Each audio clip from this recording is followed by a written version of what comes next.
So I decided to do a bit of an overlay based on the book of Joshua, when Joshua divided up the 12 tribes of Israel. And what I wanted to do was overlay the 12 tribes of Israel over top of basically Jesus' day, if that makes sense.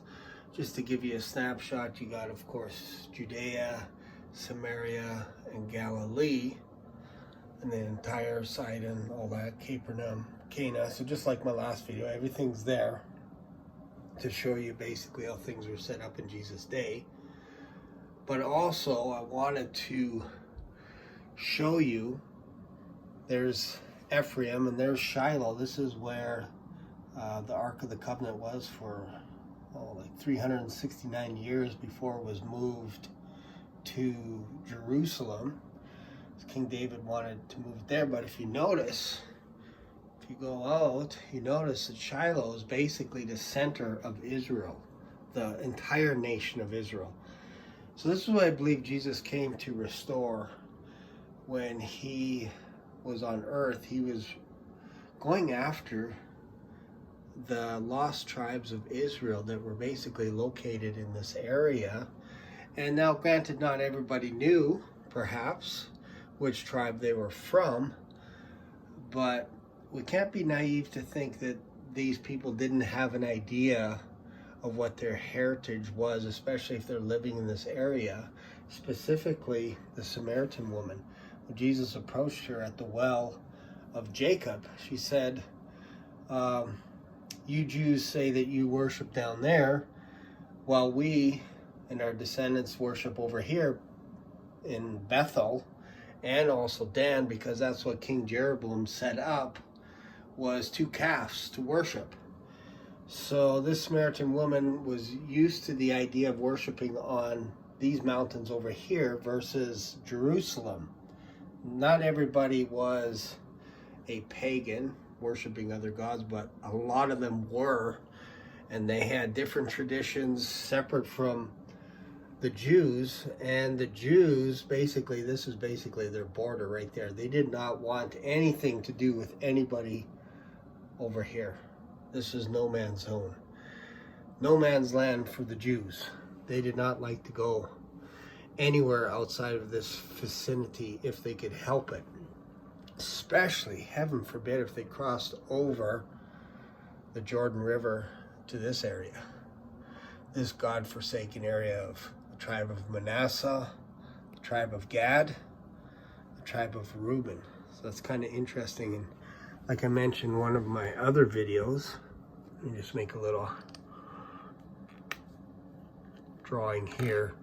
Somewhere, Bethel was here, it would be somewhere around here that the Reubenites and Gad, the tribe of Gad, and then also the half tribe of Manasseh created an altar there high enough that the people on this side of Jordan could know, hey, we still got a part of Israel. We are Israel.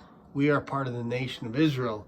And anybody over here, including Judea, would see this from where they were in Jerusalem, and they'd see the altar and go, hey, the Reubenites, the Gadites, and the tribe of Manasseh, the half tribe of Manasseh, have rights to Israel.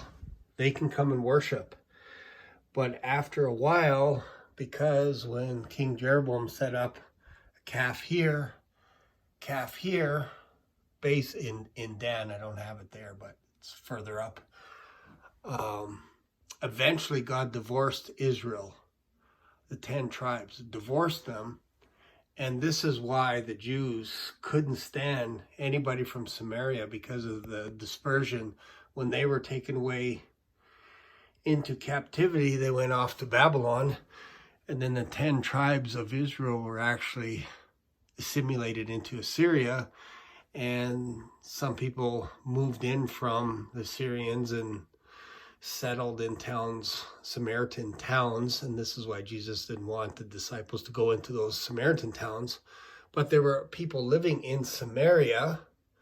They may not have been living in those Samaritan cities, but they were living in this area because this originally was the tribe of Joseph, Ephraim's area, heritage. Bethel, this is where Rachel was buried. So this was important to the tribe of Ephraim. I know I call it Joseph's tribe because he was responsible for he had 2 children, Manasseh the oldest, and then Ephraim the youngest. But as you can see, Ephraim got the best right in the center. It's kind of interesting, right in the center.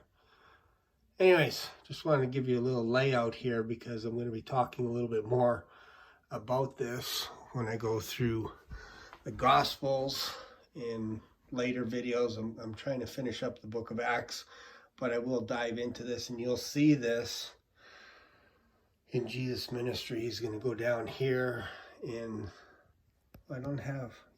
Simeon, and then he's going to go over to Reuben, Gad, Manasseh, Naphtali, Asher, Zebulun, Issachar, Manasseh, Ephraim. Like, he goes all over this area and spends most of his time with his ministry, 2-3 years in this area, and then eventually heads down to Jerusalem to be executed. So I will talk about this later. And of course, this is down here in Bethany.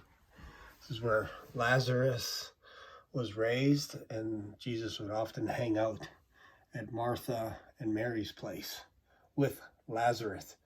And they had a huge following of people because Lazarus was raised from the dead. So anyways, see you in the next video.